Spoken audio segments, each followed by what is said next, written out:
Get ready for the countdown. 10, 9, 8, 7, 6, 5, 4, 3, 2,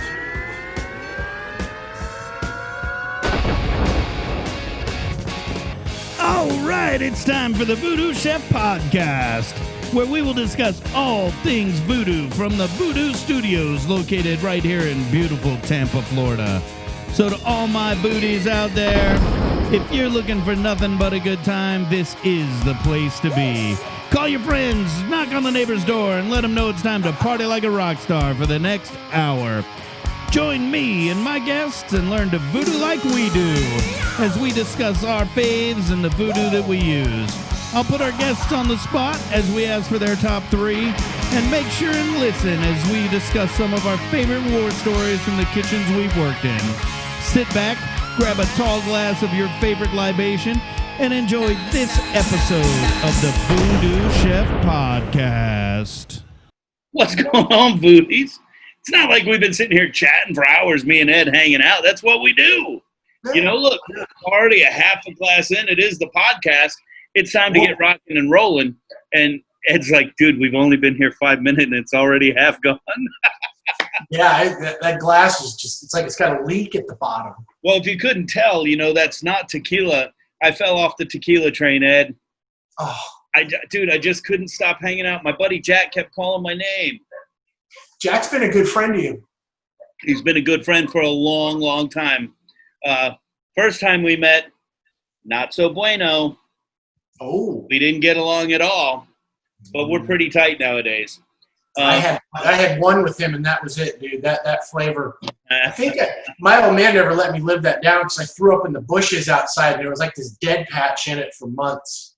It was like pesticide. I've got a dead patch in my liver, bro. Hey, we got to give some voodoo dates before we start getting into this talk about colleges. And, you know, we've got, you know, if you haven't been on the new VooDoo Chef website, you got to log on and check it out. VooDooChef.com. Brand new website, crisp, clean. We're actually starting to put recipes up because you guys been requesting them. Please don't send me any emails and say, dude, you said recipes. There's only one fucking recipe up there. Dude, data entry's a bitch, okay? We're working on it. They're coming. You know, if you're that concerned, go make the voodoo ribs, the voodoo magic ribs. Take a picture of them, send them to me, and I'll make sure that next recipe's up there that quick. They're all coming, all killer, no filler. We're not just putting bullshit up there to take space. We're not downloading these recipes off of the internet and recreating them with our seasonings. These are recipes that I've written, that I've created, that I make, that I serve, and they're all 1,000% voodoofied and badass. Log on, check them out. Don't forget to click the foundation link. You can make some donations to our foundation, VooDoo Chef Foundation, supporting the community through food and education.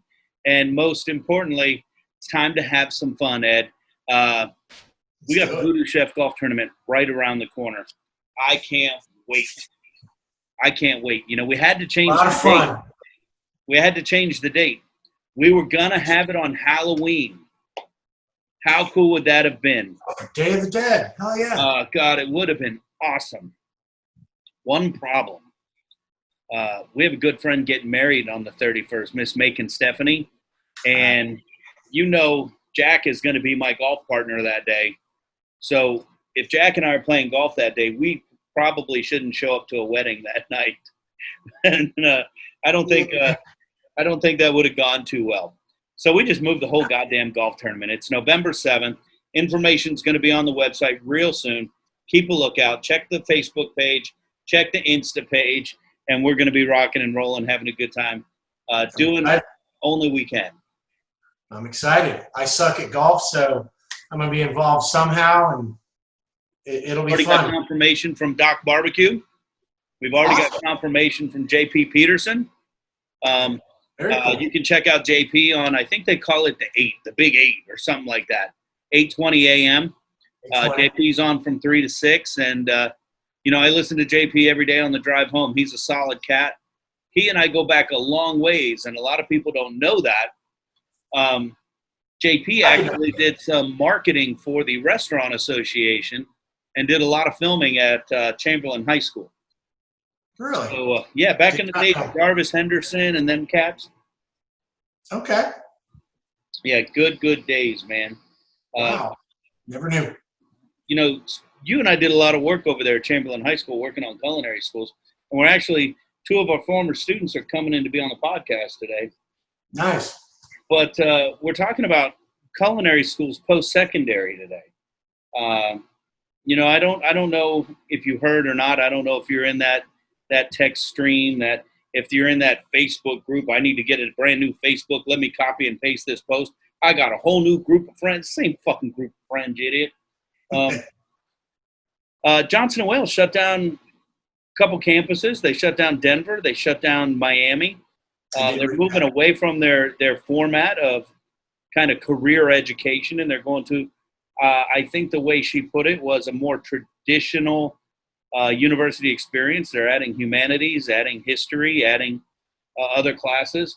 I don't know if it's COVID related. I don't know if it's a move to have more online opportunities, to get away from the hands-on. They did kind of mention that the Miami campus and Denver campus weren't really self-sustaining, which is a big problem. These days. But, you know, we've sent a lot of students down to Miami to go to school there, and we have a lot of friends that went to school down there. I mean, one of our biggest supporters, Chef Shane Chibley, is a Johnson & Wales alum. Yeah. And it's no more. It's gone. Strange to think that. Really, it is. Yeah, I mean, my entire teaching career, we've been working with that campus specifically, working with Johnson & Wales. I have a lot of real good friends that used to work there, still work there. I got a lot of great stories from down there. First time I went down to visit the campus, we stayed in this hotel. And, dude, I tell you, it was a little shady, bro. Ooh. And you know, Greg Wynn, if you're out there, you might remember this. Greg Wynn's one of the students who was on that trip with us. This is pre amazing badass hotel stay when you go. You know, Crazy Bones from Bones Thugs and Harmony is in the parking lot. And I got to tell you, there may or may not have been some illegal activity taking place. Just saying. Well, I never. Wow. Let me clutch my pearls. Jeez. No, I that part of Miami, I think I kind of know it. That's where I want to say it's not that far from where the old arena was. I can't, I'm not 100% sure, but I remember that arena because I went down there. I think it was in, oh man, it was one of the KISS tours. I want to say it was Hot in the Shade, maybe. Slaughter and Danger opened up. And wherever we parked, there was 4 of us, and we all pitched in. I'm not making this up. We paid a crackhead $20 to stay by our car so nobody would steal the tires. And let me tell you, he did his job very, very well. He was happy to sit there and $20 for a few hours. That's awesome, great. Man. Yeah. That's awesome. I actually had a show the night of that show, the KISS show in Tampa. Our band was playing. Yeah, dude, come on. We played some shithole fucking drunk place with 3, and well, we'll say 8 people because, you know, the 5 of us were drunk too. But you know, trust me, hindsight was not worth missing the KISS show to be hanging out at whatever, the Wild Stallion. That's what the place was called. Oh my goodness! They're on Fletcher. You probably know it. I vaguely remember. Me too, bro. Me too. It wasn't around that long, but yeah, I do remember that. Well, you know, Ed, in honor of you know, JWU closing down, I wanted to take a look at what's considered to be some of the top post-secondary culinary schools in the nation and just kind of fly through some of these lists and talk about them real quick before we get our guys in here. I downloaded the top 100 schools by best choice schools online. And it says from our initial list, we look for schools that offer hands-on experience, internships, externship opportunities, student-operated restaurants, which, you know, Johnson & Wales did when I first started working with them. But as they moved on, they got away from that, which I thought was a mistake. Modern facilities and a solid reputation in the industry. We only look at schools that were nationally accredited or accredited by the American Culinary Federation. And, we just had Jackie on from the ACF. They are the only agency that can accredit culinarians and facilities here in the United States. So definitely they honed it down with those requirements there. But I went through the list, and I touched on some of these that stuck out in my brain. First, number 50, the New England Culinary Institute in Montpelier, Vermont. NECI holds a place close to me because their founder, Chef Michel, I had an opportunity to meet him, and he is just an amazing, amazing man. It had to be somewhere around 2004, 5, 6. I was fortunate enough to be recognized as Culinary Instructor of the Year for the state by the Restaurant Association, and there was a lot of people in attendance, and I actually sat with Chef Michel that night, and just an amazing experience. I did really, really, really make myself look like an ass in front of Chef Michel. Chef Michel was Alton Brown's mentor. And Really? And Chef Michel is a certified fucking badass, hands down, one of the most talented people I've met. And asshole sitting here looks at Chef Michel and goes, "Dude, think you could get Alton Brown to come talk at our school?" And I'm sitting there with Alton Brown's mentor talking in our school. What a dumb dick, man. Idiot.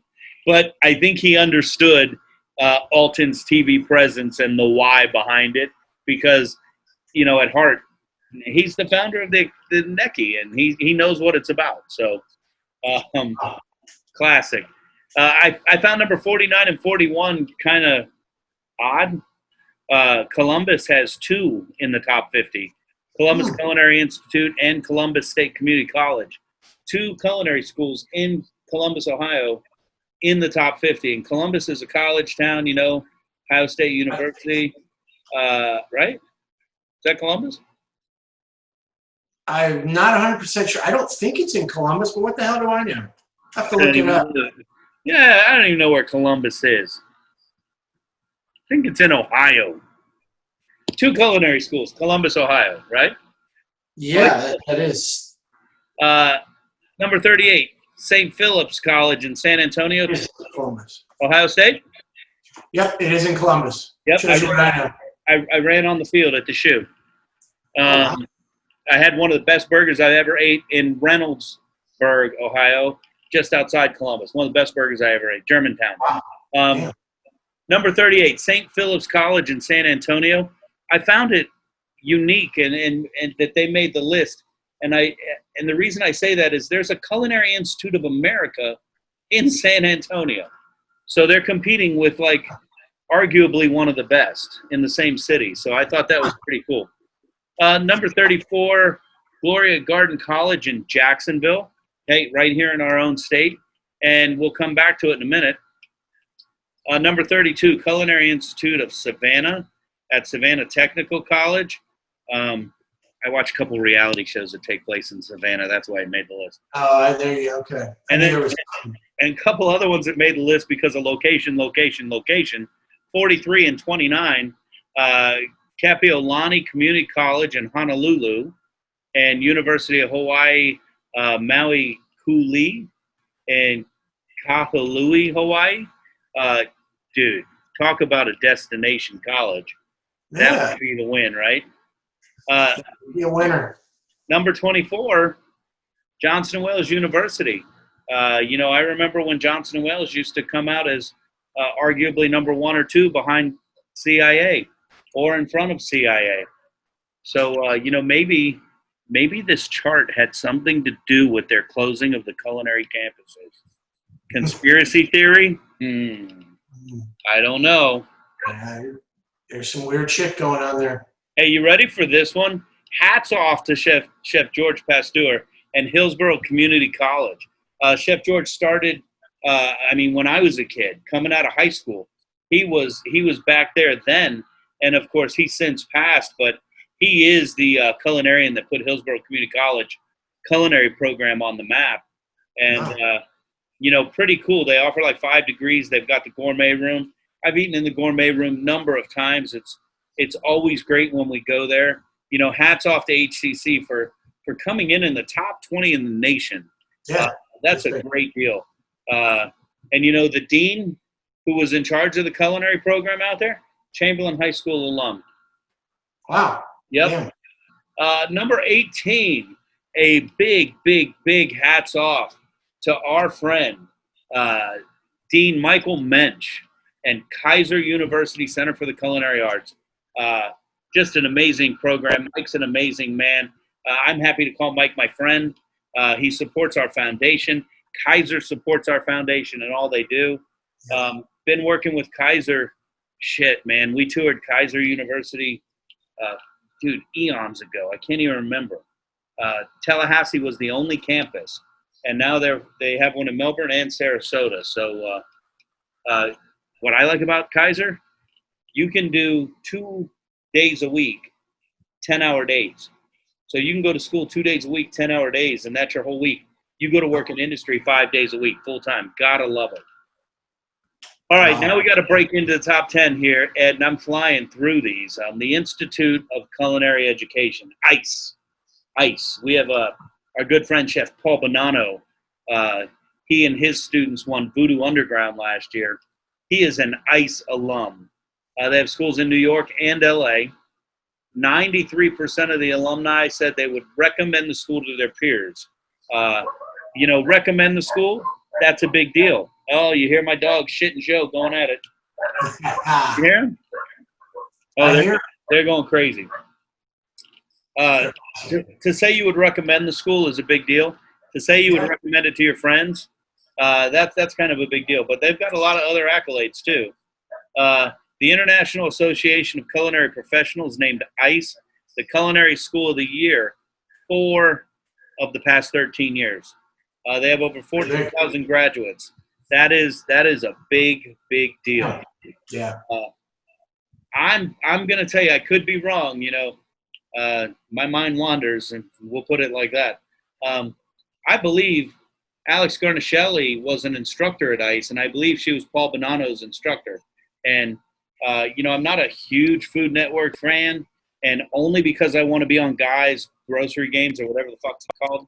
I'm going to tell you, Guy's my favorite person on Food Network, but it's really Alex Garnaschelli from Butter. I think she's fabulous, and I'm a little jealous that Bonanno may or may not have had her as an instructor. That is pretty awesome. One of my favorite places in the world. I don't quote too many places as being breathtaking. The Grand Canyon. I think the sculpture in South Dakota, the four heads up Mount Rushmore, I think it is breathtaking. The artistry of it, it's amazing. Not many places I would say that about. The Culinary Institute of America at Hyde Park is one of the most beautiful places on earth. Great things. Hands down. If you have not been, you have to go there and just experience it. Just take the tour. I don't care if you're a foodie, if you want to go to culinary school. If you're breathing, it is a must-see place, and you must eat on campus while you're there.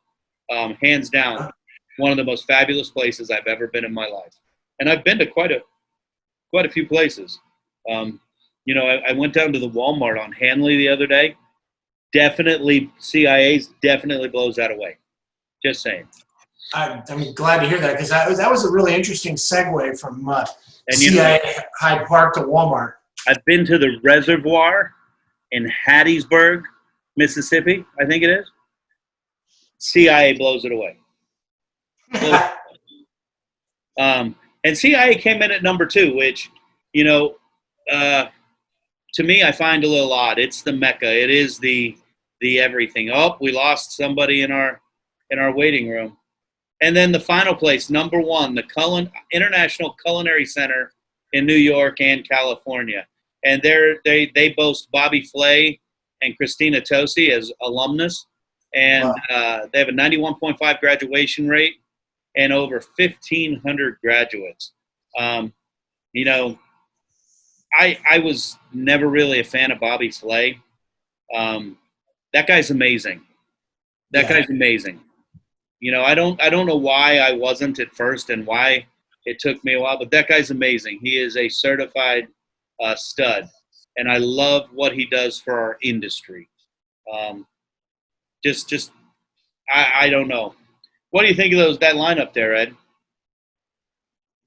That's pretty damn cool, man.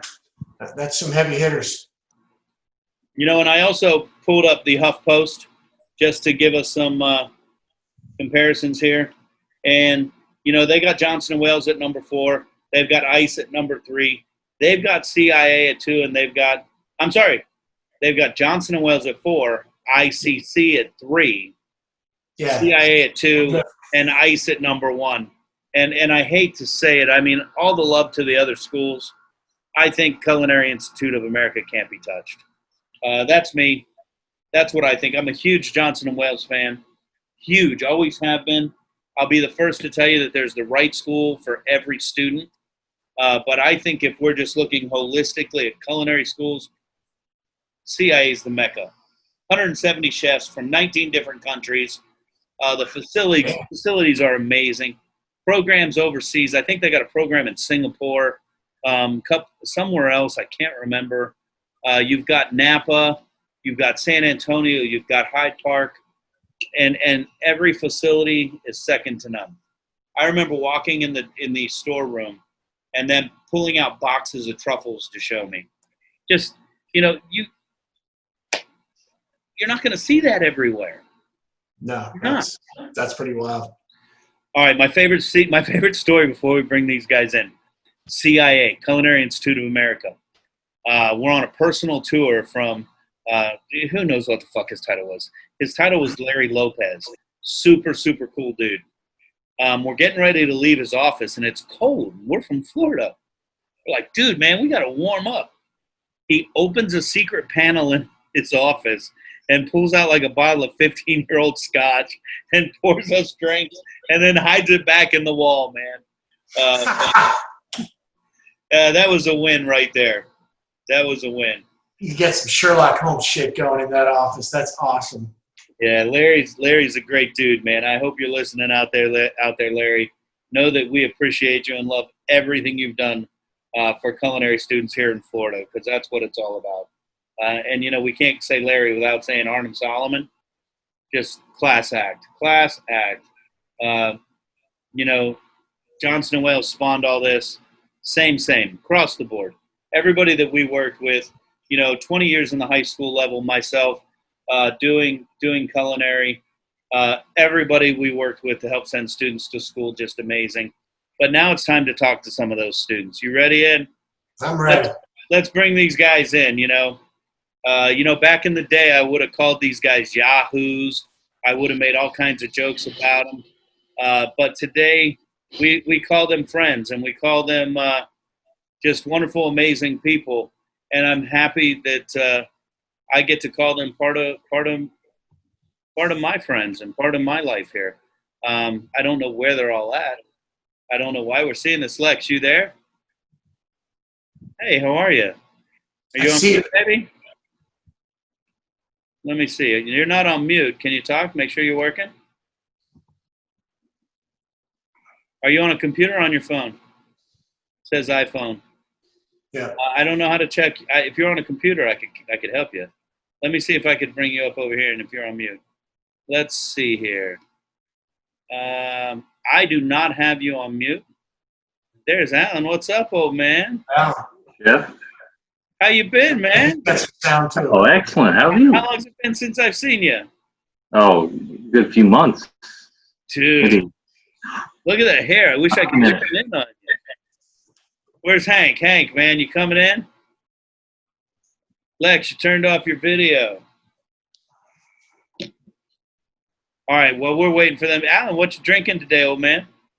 Oh, I got a margarita. Oh, Nice. did you watch my infomercial where I said I was I was on the tequila train. Oh, perhaps. Say Perchance. yes. Say yes Yeah. for the podcast. Yes, chef. Dude, you're not That even is a teacher anymore. Hank, where you at, old man? He's still got the 3 little dancing dots on there connecting to audio. Bloop, bloop, bloop. Oh, there we go. Up, dude. There it is. Dude, you look the same.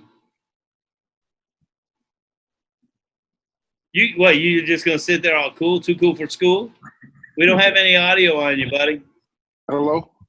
What's up? Audio now. What's going on? How you been? I'm all right. I can't complain. Life is good. What are you drinking?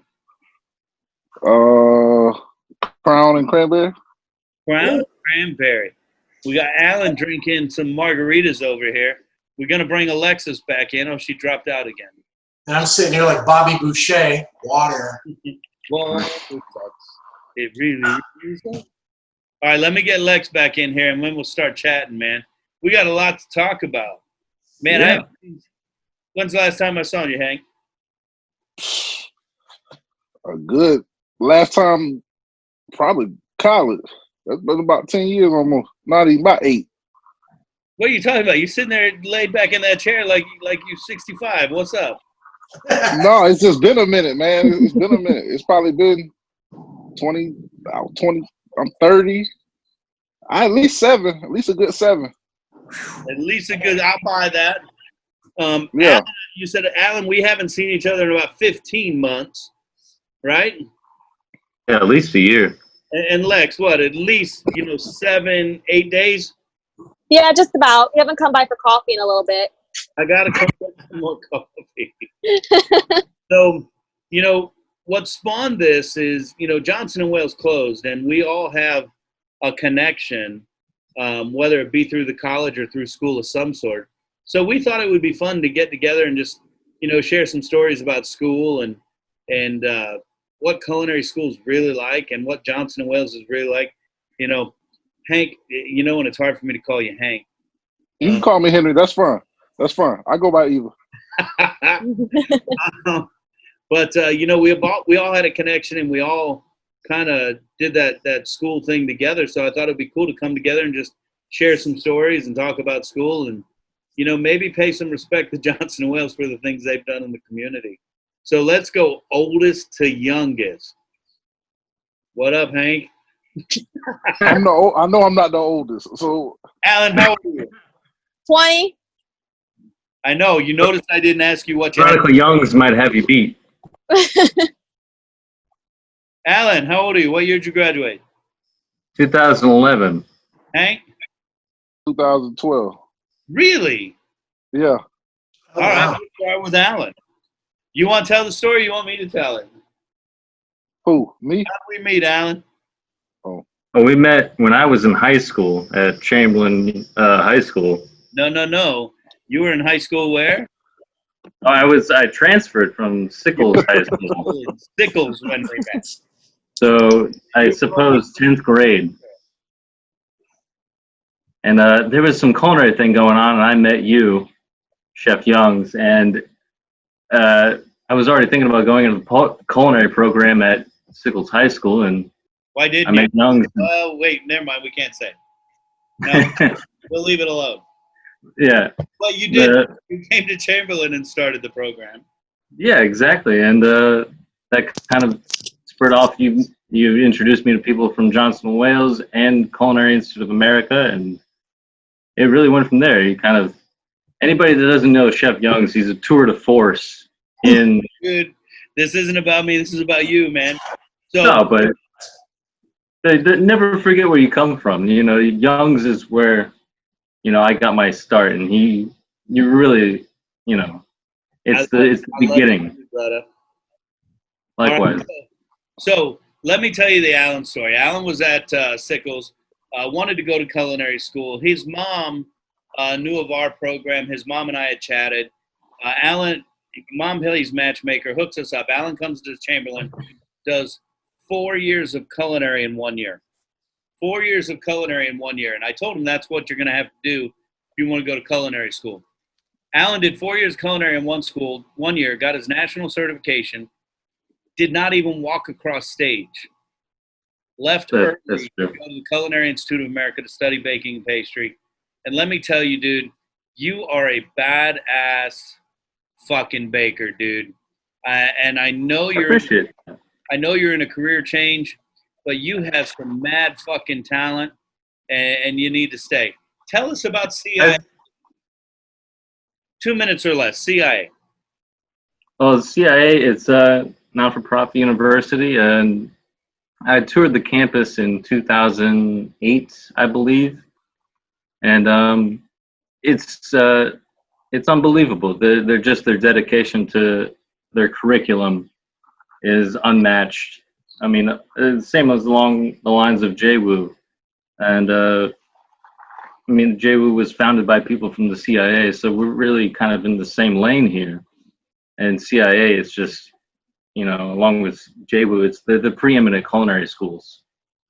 All right, so Alan, you did 2-year baking and pastry program, correct? Or did you stay for the 4? I just did the 2. Just did the 2. Did you have Noble Massey as an instructor? No. No, one of my favorite people on the planet. But I have a rolling pin signed by Chef Noble. and I'm so happy you have that. It's in the place it deserves to be. You deserve to have that, my friend.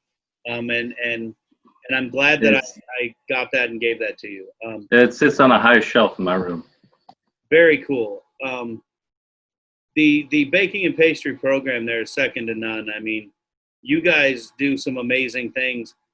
What's your fondest memory of that baking and pastry school that you took away? Just the other chefs that got to share their passion. It's just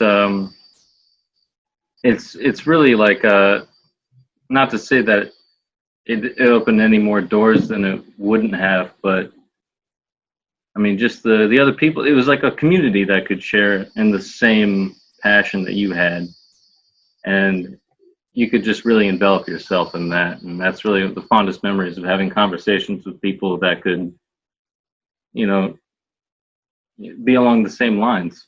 You Florida ass motherfucker. How cold were you up there? How cold? Cold. Oh, that was the first time I legitimately saw snow, and it was snowing until April. Shit. Yeah. I'm 30 and I still haven't seen snow. You're gonna have to fix that, man. It's not all it's cracked up to be. I believe you. Dude, you've worked at some amazing places. You worked in Boston. Am I allowed to talk about that? Oh, yeah. So you were there the day of the Boston bombing, and you actually walked out from the restaurant you worked at to one of the bomb sites. And I know that had to be insane for you. Correct me if I'm not. You worked at Bread Alone. What's it called? Yeah, just mass producing some sicko crazy stuff. You were the pastry chef at Ava here in Tampa. Story. Alan is he's back home living at home, and he's working as a pastry chef at Ava. And his dad's telling me this story. He's like, dude, my son is such a fucking baker. All he wants to do is bake. That's it. Blah, blah, blah. He's not home from work, and I'm worried about him. Parents never stop worrying about their kids. I know he's a good adult, and his dad's just, and Dan's my boy. We go out drinking. And he's like, and I call him, and I'm like, dude, where are you at? And he's like, Dad, they're making me serve this guy at the bar every dessert on the menu. He's like, Alan, what do you mean? He goes, well, they tell me, make a tiramisu, take it out to him. And I don't know what the desserts are. And this is Alan's dad telling me and me retelling it. So it's probably fucked up. And the second degree of separation. Right. So, Alan takes the tiramisu out and he's like, Dad, he'll taste it and he'll go, oh, this is good. And he'll tell me to sit down and he'll give me a glass of wine. And then I go to the kitchen. They're like, make something else. And I take it out there, and he tastes it, and his dad, Dan, tells me, finally, I said, Alan, do you know the name of the guy that you're serving these desserts to? And he's like, I think what's his name, Joe? Oh. It was Joe Madden. This is the fucking owner of the restaurant who's for the raise, and Alan has no goddamn clue Not a clue. Oh shit! because he's so focused on his passion and his dessert, and that is amazing. And that's only Hyper focus. If you. Wow. I served a second famous Joe in Boston, Joe Esposito. wait. Ah. That's the hockey guy, Oh, right? No, Phil. Yeah. Sorry, what? Phil Esposito. Yeah, your dad knows Phil, right? Phil, yeah, sorry, Phil Esposito. Yeah, your dad knows Phil. You cook for him too? Once when I was a pastry chef in Boston. Look at that. That chef there, Robert Siska, was also a graduate of JWO too. So shout out to Chef Siska. Well, of course he listens to the podcast, right? Of course. I love that sound of that ice. Sounds like Yeah, it's time to refill. that's the sound of a new drink, man. I have some Jack Daniels too, actually. Hey, so do I. Oh. Oh, the gentleman's. There you go. Yeah. Highbrow. We killed the black label. I got a special bandana on today. I don't know if you guys can see this here. I can't hear you over your bandana. You can't see the bandana, don't. Because this right here, this is my daughter's bandana that she got from Girl Scouts, and this is her girls' rule bandana. And girls rule, right, Lex? Right. So Lex, man, you got some special ties with. Dude, you better have me on mute. Huh? I have headphones in. Oh. No, He's talking to me. He's talking to me, man. No, So you I got AirPods in. Okay, good. Lex, you and I have some special ties, and you got some special ties to VooDoo.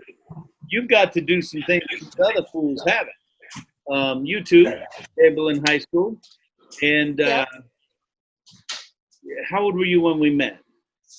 I was 16. Yeah? 15 going on 16, yeah. How old are you now? 20?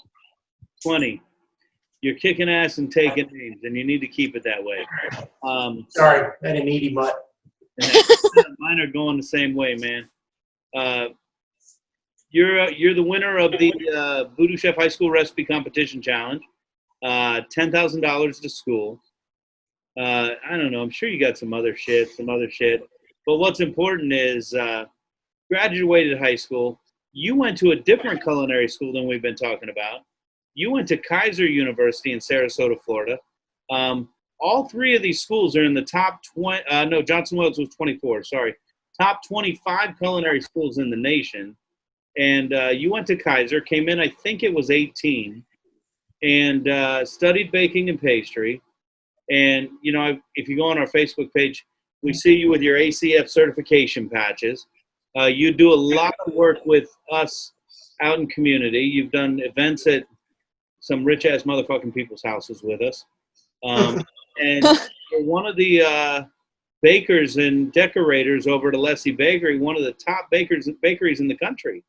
Tell us what, aside from you got a lot of scholarship to go to school in Kaiser, tell us about Kaiser and what made it so cool and so fun.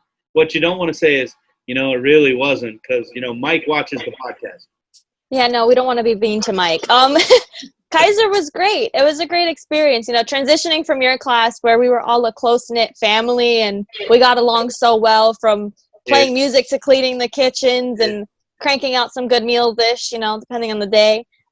Kaiser was great. I was a variety of ages. The youngest was 19 and the oldest could be 50, 40. And it was great. Everybody worked together. The instructors were wonderful. The one-on-one time with classes being so small and getting to pick all of their brains the knowledge was just a vast majority and endless. It was great. I want to go back real quick. You talked about high school and college, and you talked about one of the difference was we all got along great. We were like a family. And then when you went to the college, you talked about ages. One thing a lot of people don't realize, we hear it all the time. And when I was in high school, you may or may not remember me telling you this. You hear all the time, this is preparation for life. Fuck bullshit, it's not. High school is not preparation for life. I want you to tell me, man, Something you survive. I'll be happy to read every single email you send after it's like scanned out and sent to me. Tell me any place in your life where you have 2,000 people all the same age, all going through generally the same thoughts and feelings, emotions and growth, and they're all in the same room for fucking 8 hours a day. It's not preparation for life. It's fucking bullshit. It's do your time to move on so you can get ready for life. And, you know, as educators, we do our best to, you know, share knowledge and get you ready to go on to that stage to where you can really get the education to prepare you for life.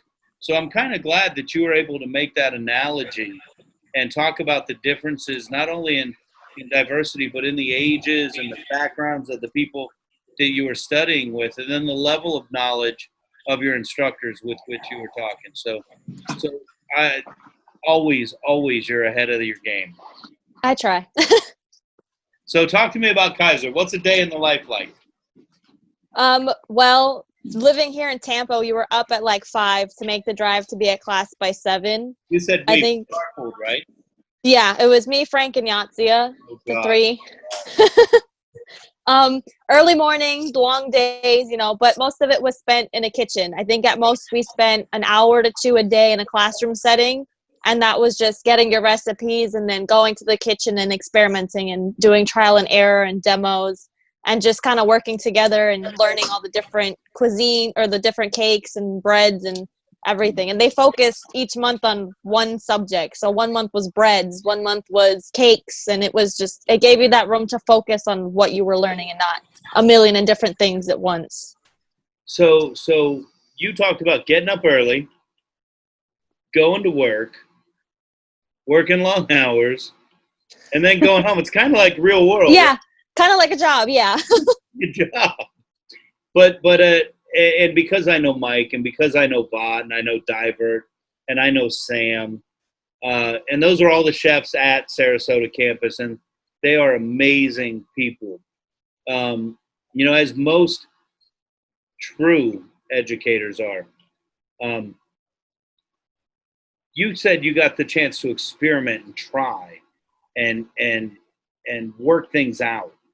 You got to learn from mistake and grow rather than feel like it wasn't a safe learning environment. And that's real important for me as we prepare our students to go from high school to college, to prepare them for that safe environment. You had that at Kaiser, am I wrong?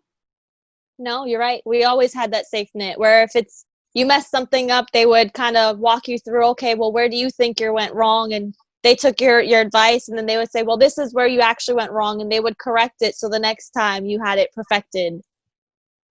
You were like just batting 1,000 tonight, baby girl. When you're talking about learning from your mistakes, that's when true learning takes place.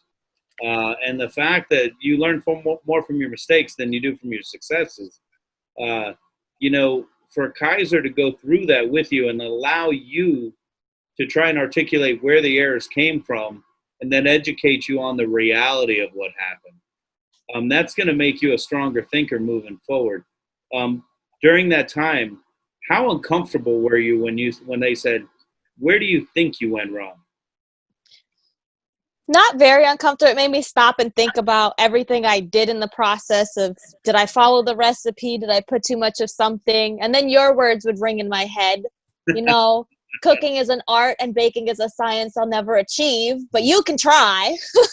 But, you know, it makes you think back to what you did and kind of rethink where you might have went wrong.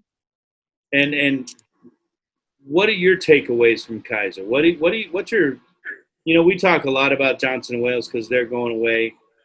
You know, Dean Mensch, he's a stubborn motherfucker. You know why he shaves his head? Because he doesn't shave it. It's that hard. We stress him out too much, you know. He's got a fucking hard head, and that's why there's no hair there. And he's not going anywhere. And he is a JWU alum, if I'm not mistaken. You know, what are your takeaways? What are your biggest takeaways from there? Honestly, to just learn everything you can. Go into a new job setting and don't tell them, oh, well, I already know how to do that. Just be open-minded to the different techniques that job can teach you. They give you the base of an education, but it's just for you to grow more, because everybody does everything different, and you can't just be like, well, I know it all. You have to be willing to learn and absorb everything like a sponge. So that was a big thing. That's awesome. And now you're at one of the top bakeries in the world. And I say that, and people listening to the podcast may say, Alessi Baker, I never heard of that. It must be a Tampa thing, and he's trying to make it bigger than it is. Let's start with the Tampa thing. I believe it's now third generation Doan. Yes. And, Phil Jr. runs it now, but Phil Sr., such an amazing man, such an amazing staple in the Tampa community. Just, I can't say enough kind things about how giving of a man he was. A demanding man, but very giving. You and I crossed paths at Phil's funeral. Do you remember that day? Yeah. I looked out my window to say hello to you and ask you if you were okay, and you couldn't even share words with me. You just nodded your head, and you were still crying, and you left. How long had you known Phil Sr. at that time? I would say 3-4 months. 3-4 months, and that's the bond that you and Phil Sr. made. Yeah. So you made such an amazing bond, and he had such an impact on you. He passed away 3 or 4 months after knowing you. How afraid of Phil Sr. were you? I was terrified. Every time I heard my name paged, I was like, oh my God, this man's going to fire me today. You know what? Here's what's funny. I'm a 50-year-old man, and every time I heard my name paged, I was terrified too. I didn't work for the guy. He just wanted me to go sit in his office so we could talk. Yeah. But such an amazing man and such an amazing staple in the Tampa community. But we talk about being one of the top bakeries in the world. They ship their cakes worldwide through Cisco Food Services, pastries, all kinds of baked goods worldwide. And it's just amazing the empire they've built. Not to mention, there's some badass boxing promoters as well. Phil Alessi Sr. Was tight with Muhammad Ali. When Phil Alessi Sr. opened his grocery store in Tampa, his farmer's market, Muhammad Ali was at the opening. Mm-hmm. And Phil Jr. is now kind of reinvigorating the boxing market, and Riddick Bowe is now signed to Alessi Promotions. And I'm so stoked. I told Phil not to meet Riddick Bowe. I can't. Riddick Bowe? Yeah, bro. Yeah. I can't wait. Gotta meet Riddick motherfucking Bowe, man. Got to. I can't wait. I'd love to meet that guy, man. I'm not too sure he's got too many working brain cells left. It's Riddick Bowe.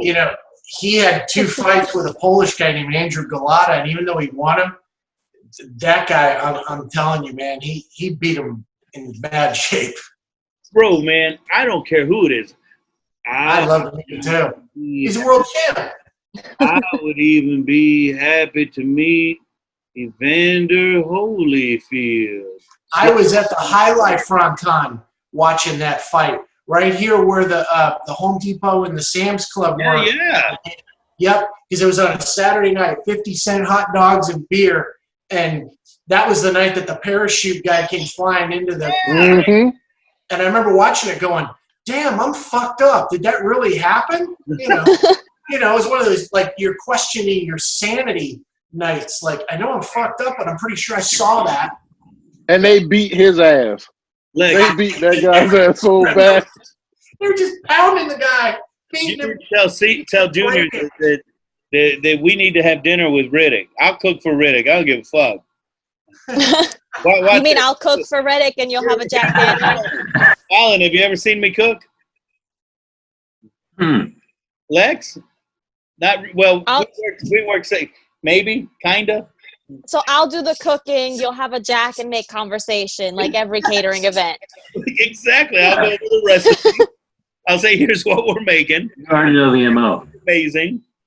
I'll pour a glass and hang out and talk. And H.O. Sounds about right.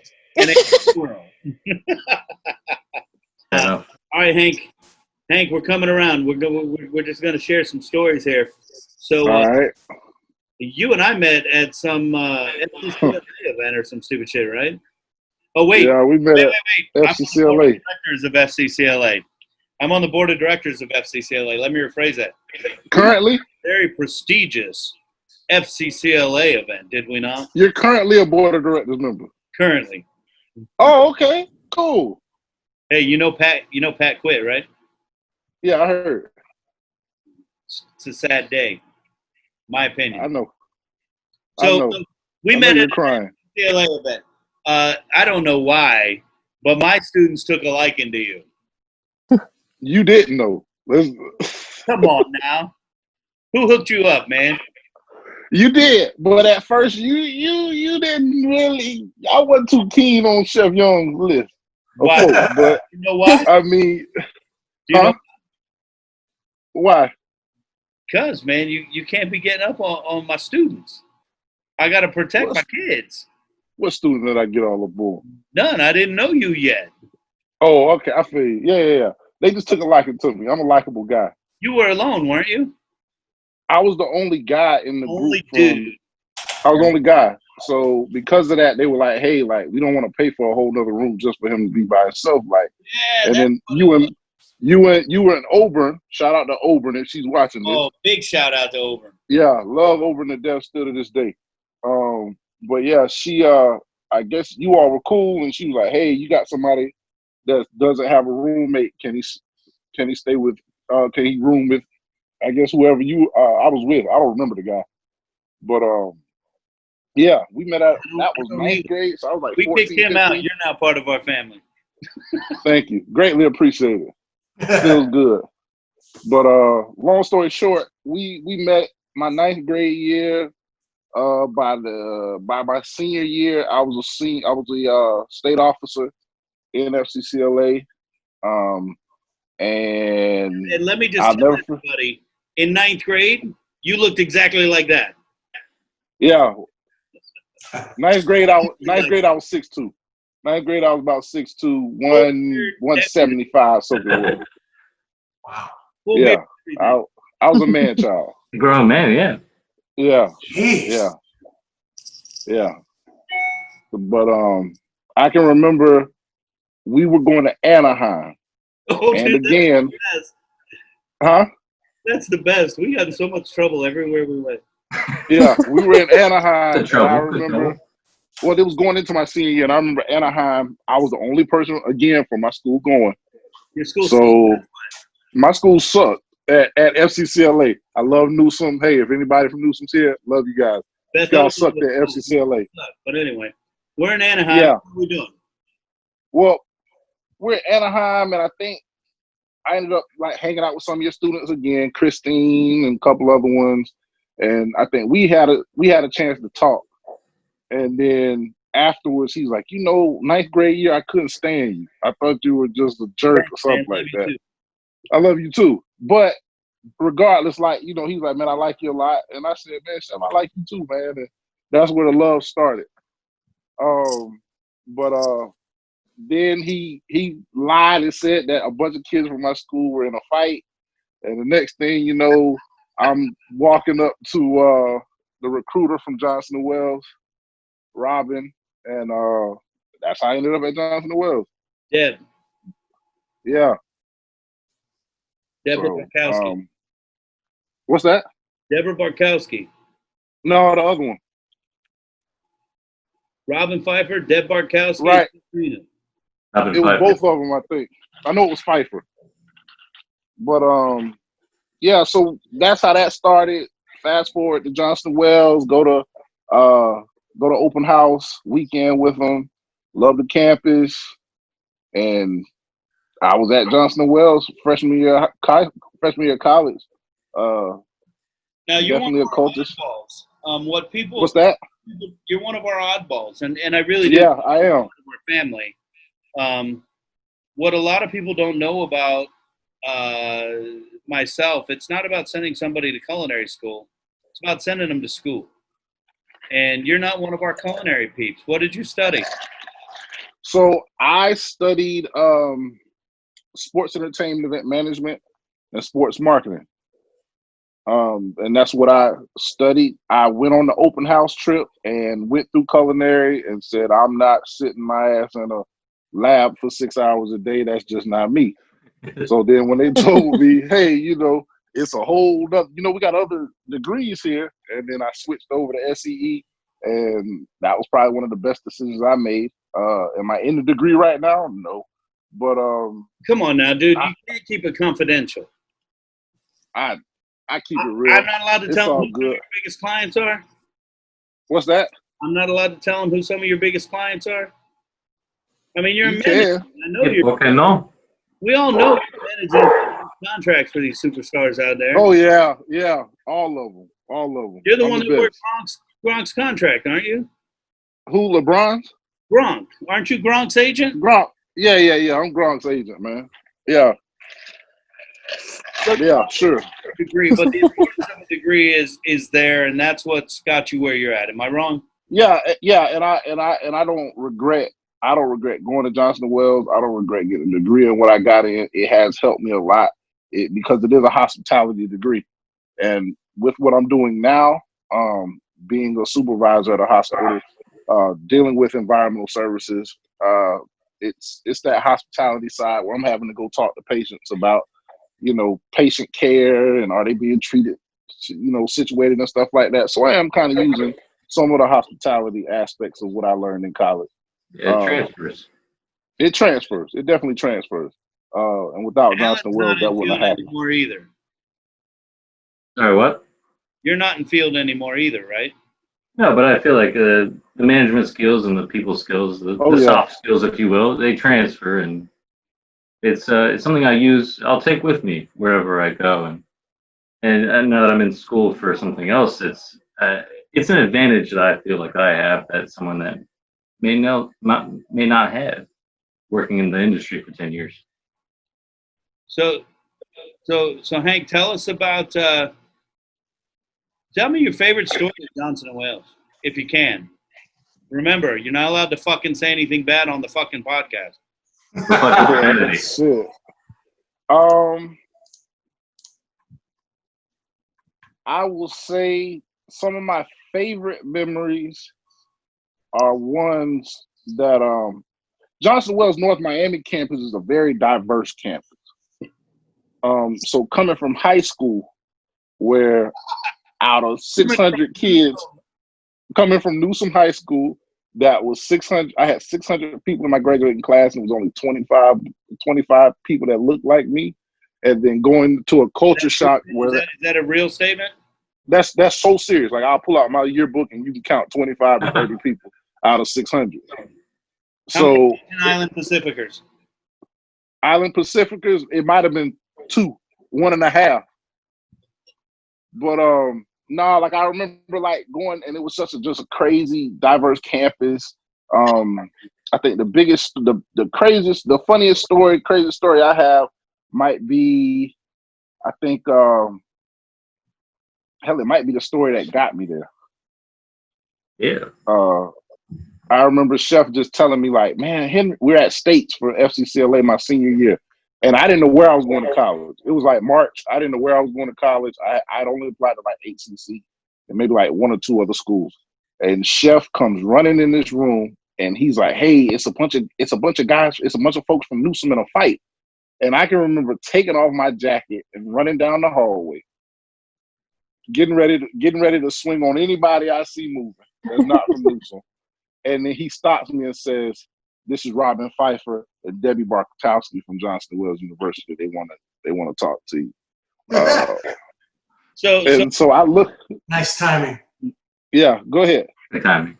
Well, I want to know what it was really like down there. I mean, you do know I did not go to college, right? I know. All right, so like I can. That's a better question to ask me because it's like crazy stories from Johnson & Wales that I don't really feel comfortable like airing stuff out because I still work in a hospital in Polk County that's not too keen on this type of stuff.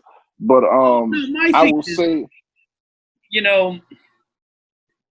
I know some of the Big Dan. What's up, buddy?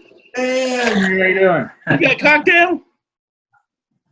Go get a cocktail. All right, we'll take it. Dan's got the Corona. So I want to know what school's like in Miami, not party life in Miami. Okay, school life, perfect. That's fine. Hand in hand. I will say that it's different from a normal college campus, a college experience, because we're on trimesters.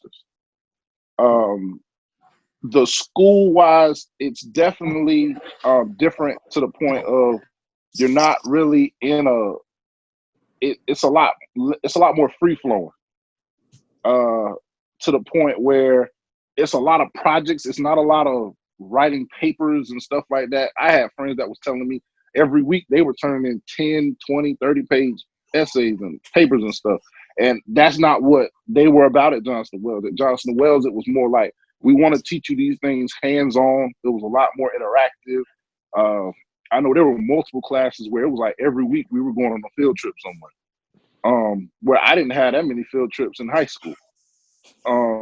So, you know, I got to see a lot. I got to experience a lot that still to this day allows me to apply that to whatever job I'm at or whatever aspect of life I'm at.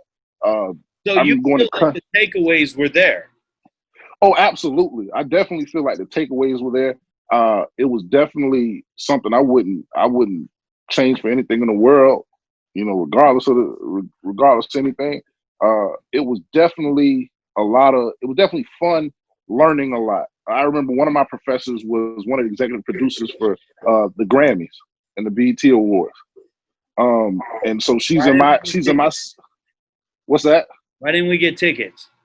I didn't get a ticket, so I know you wasn't getting a ticket, and we know you don't like rap, and we know you don't like rap music. Well, so, wait. I'm a media whore, bro. I know, but you and the BET Awards don't look People like to go to Why night. gotta be like that? Why I gotta just be keep like it that? real. Chef, you know we keep it real, man. You and I keep you it told real. me- There ain't nothing real about that. You said you can't spell crap without rap. And you gonna go to the BET Award. And you talking about going to the BET Awards. Come on now. Wait. It ain't only music. What? The BET Awards, it's not only music. Okay, but those awards is strict most part music. But if you want to go, I'll see if I can pull some strings for you. I'll see if I can pull some strings I for see you. how it goes, man. But Back to ninth grade year, man. You're throwing shade, bro. I throw shade, but I get you out the shade. I'll illuminate the place from time to time. To hear the takeaways were there because I've heard stories, and I say it all the time. You know, there's the right school for the right person, and you have to find the fit. And if you don't find the fit, you're not going to find the takeaways. So the fact that you found the takeaways is a testament of you finding the right location to blossom. Absolutely, because I already know if I had gone to a different school, the school I wanted to go to was Florida State, and I know I wouldn't have lasted. I would have lasted too long at Florida State, just because I know who I am as a person. Like they allowed you. I think Johnson Wales allowed you that balance of, you know, growing as a person, being independent, at the same time learning in a different way that not a lot of colleges embrace. And I wish a lot more colleges would embrace that experiential learning experience, other than just cramming your head in a bunch of books all day long. Hank, you know what I think made Johnson & Wales the perfect fit for you? And I so wish Clayton was here tonight as well to tell his story, but he couldn't make it tonight. And, you know, we're keeping you in our thoughts and prayers, Clayton. You were a name at Johnson & Wales. You weren't a number. And I think if you gone to a school where you had been a number and not a name, I think you might have drowned. Oh, yeah, definitely. Like it's been plenty of time. It was plenty of times at Johnson & Wales where like it was Hank, Henry, Johnson. What are you doing? Where are you going? Why weren't you in class? Like, whereas if I was at a different school, like that teacher wouldn't know me from a can of paint. Yep. So, that's the difference in it. I do appreciate the smaller class sizes. There's still professors to this day that I still stay in contact with. If I'm down south, they may hook me up with a couple Heat tickets, or Dolphins tickets. So, it's a lot of love at that school. You could definitely tell that there were a lot of professors that cared. Since we got that announcement that the North Miami campus and the Denver campus were closing, like, it's been a lot of outpouring towards a lot of those professors that helped a lot of kids out throughout the years. You're talking about professors that have been there 20 years, 30, 25, 30 years. Well, not 30 years, but about 25 years. That are still there, that are still trying to figure out ways to be in these students' lives 10, 15 years after they taught them. And that's the beautiful thing about Johnson Wells that you don't get at a lot of other campuses. I can say so many nice things about Johnson & Wales, but I got to tell you one thing that I heard that I'm not a fan of. Robin Pfeiffer, who works for Johnson & Wales, along with probably most of the other people, heard about it the same day that they announced. Yeah. Really? Bad form right there. Wow. Bad form. Yeah. Bad form. And I was told that even some of the higher ups didn't find out to that same day. And we all have our conspiracy theories, if you want to call them. But we knew at Johnson Wells, North Miami, we were kind of like the redheaded stepchild of the four campuses. Because we were different. It was a different campus. I've been to Charlotte, I've been to Denver, I haven't been to the Providence campus yet, but I've been to the other two campuses, and I can truly say, like, when it was a totally different experience compared to those other two campuses for whatever reason.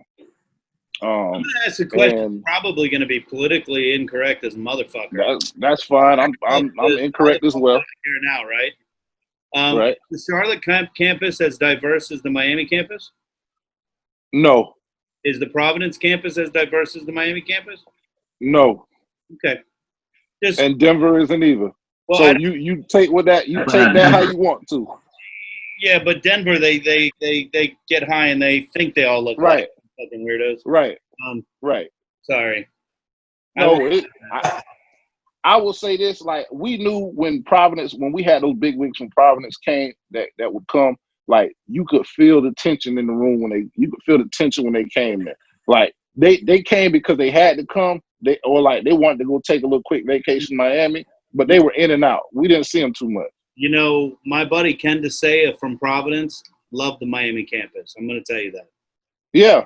Ken DeSaya loved Miami. He loved everything about it, and he supported everything in Miami. Mm-hmm. And I can't talk about many other people, but I do know Ken DeSaya was a top-notch guy and cared about all you guys. Everybody. Yeah, and I don't know him personally, but I do know that you could tell that it was just the difference I noticed between Charlotte and Denver, between the three satellite campuses, was that it was a different experience because maybe it was Miami and there was a lot more to do outside of school. But the beautiful thing about that was that we were always connecting with the different colleges within the area. Right there in Johnson, right there in North Miami, there's 1, 2, 3, 4. There's like 6 different colleges. So, we all would hang out. We all would shoot. We'd go to their library. They'd come to ours because we had that option.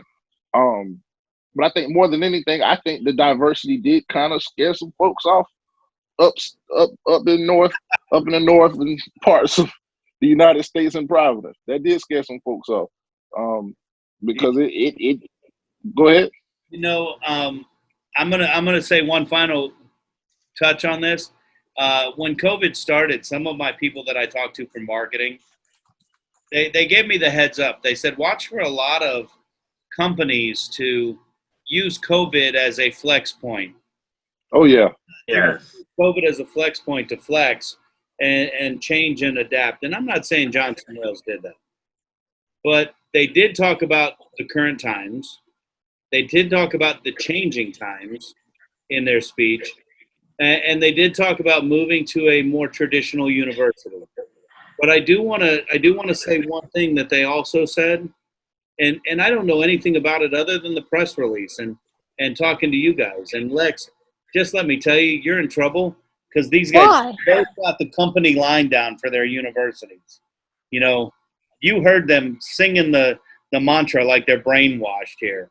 Not that I'm saying anything, but the president of Johnson Wales did say that both the Miami campus and the Denver campus did not have the community support like the other two campuses that helped them be self-sustaining. And I totally agree with that.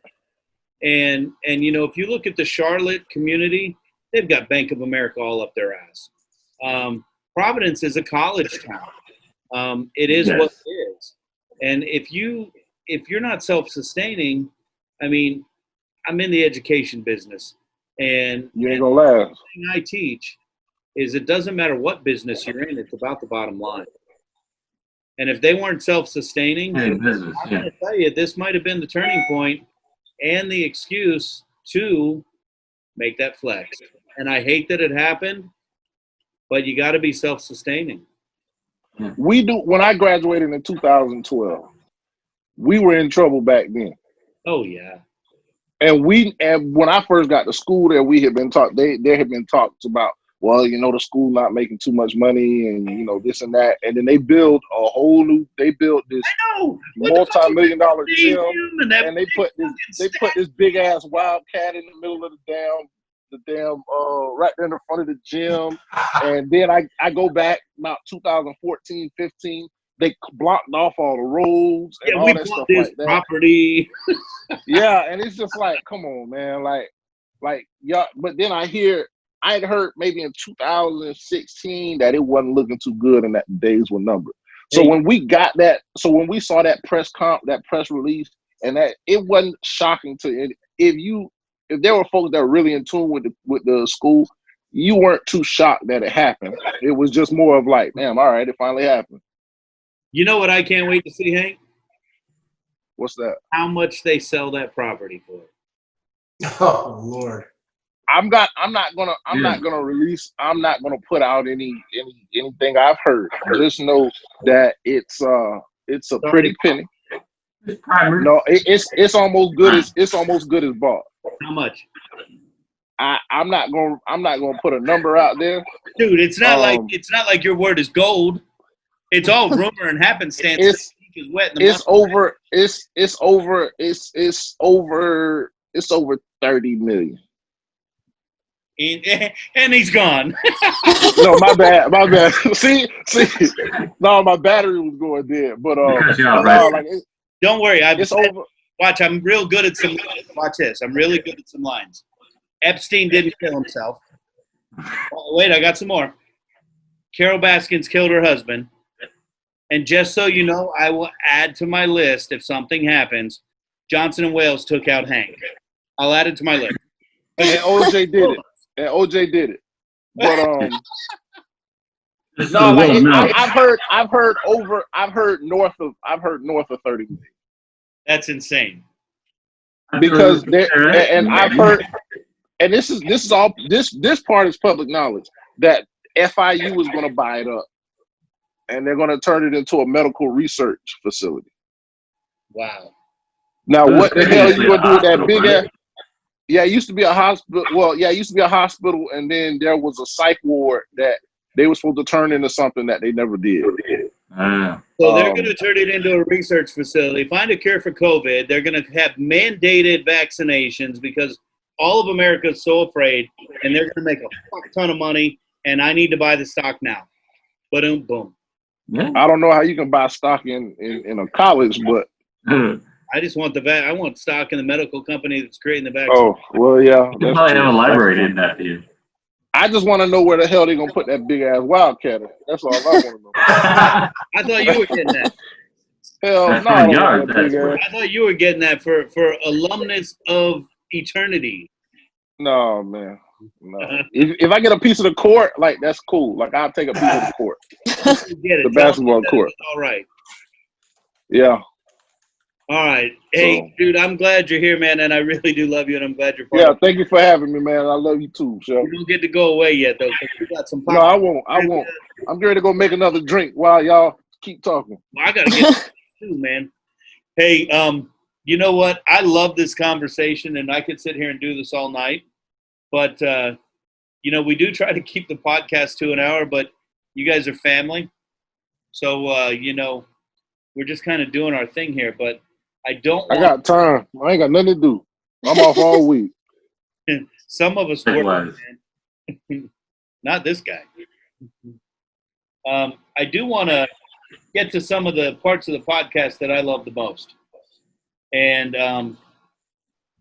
our computers are down. VooDoo Studios in total remodel here. So I got to find my list here. Eddie C, do you have the list? Yeah, where is this thing here?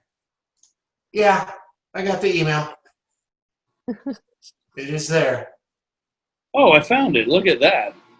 So, hey, super duper. So we normally do a top three where sometimes, you know, we throw out a category like what are your top three roller coasters you've ever ridden, or, you know, your top three comic books you ever read. Since there's three of you, I decided we'd just do one question.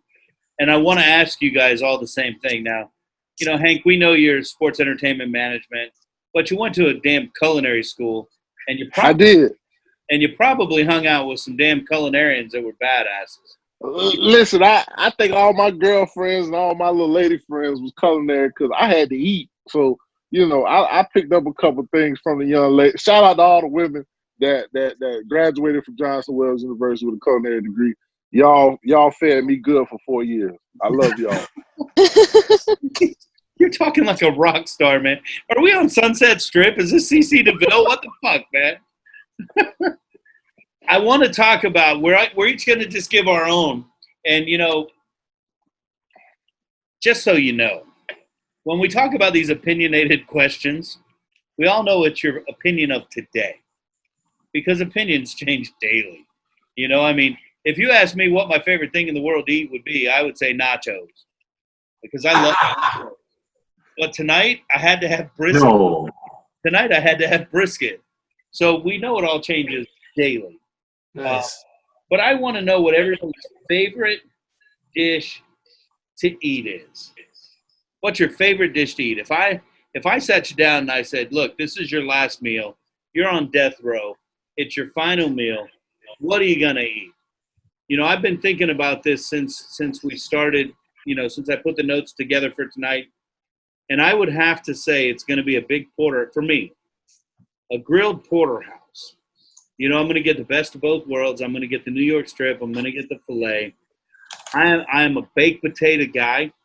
I want steak and bake, but I want that thing loaded. And I mean like packed full. Sour cream, butter, chives, cheddar, bacon, extra bacon. for it, damn straight, Lex. Hold the bacon. No swine in this line. Lex, what are the five? Butter, bourbon, bacon. Think morning time. Carbs, and caffeine. Caffeine. The 5 food groups: butter, bacon, caffeine, carbs, and bourbon. And that's what I'd have. I would have that steak. I would have that baked potato. I would have shit, if it's my last meal, you better bring me the bottle of Jack. Wait a minute. 2, because a bottle of Jack is every day. And you know, I want a cup of coffee. Since your strawberry jam days. Hey, let's not go there, Paco. All right, Eddie C, what's your favorite meal, man? If you're going down, what's your last meal going to be? It's probably going to be that long bone ribeye. Oh, you getting your initials in the bone there?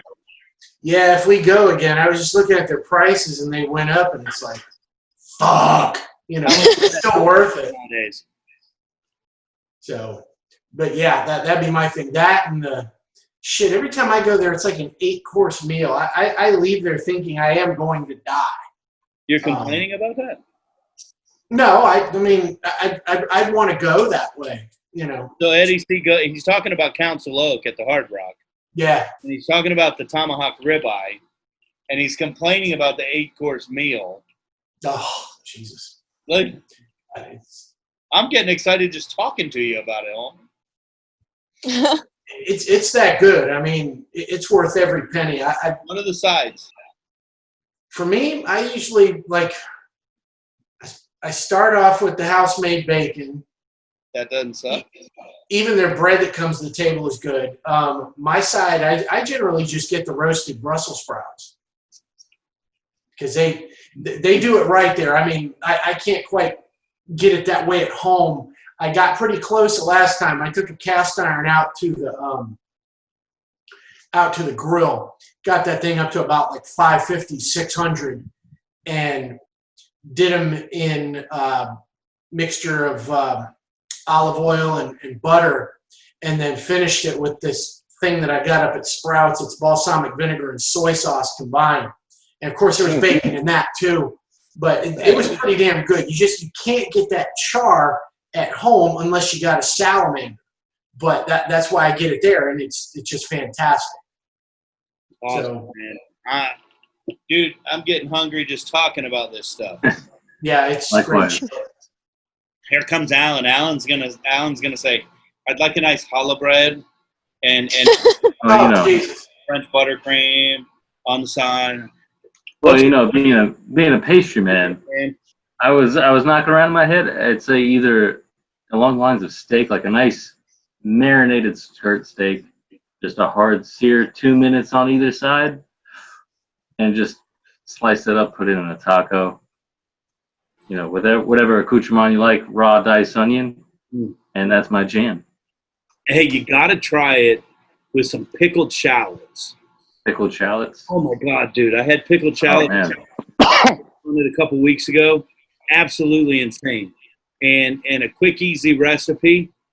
Shave down your shallots. I use my mandolin because I'm lazy. Hey, same. And then pour a little Fat Boy on it. And let a quick pickle in that Fat Boy. It's going to sweeten up. It's going to get a little bit of bite to it. And then I don't know about you. For my skirt steak, I don't marinate it at all. I throw it on the grill. I hit it with dust and lime. That's it.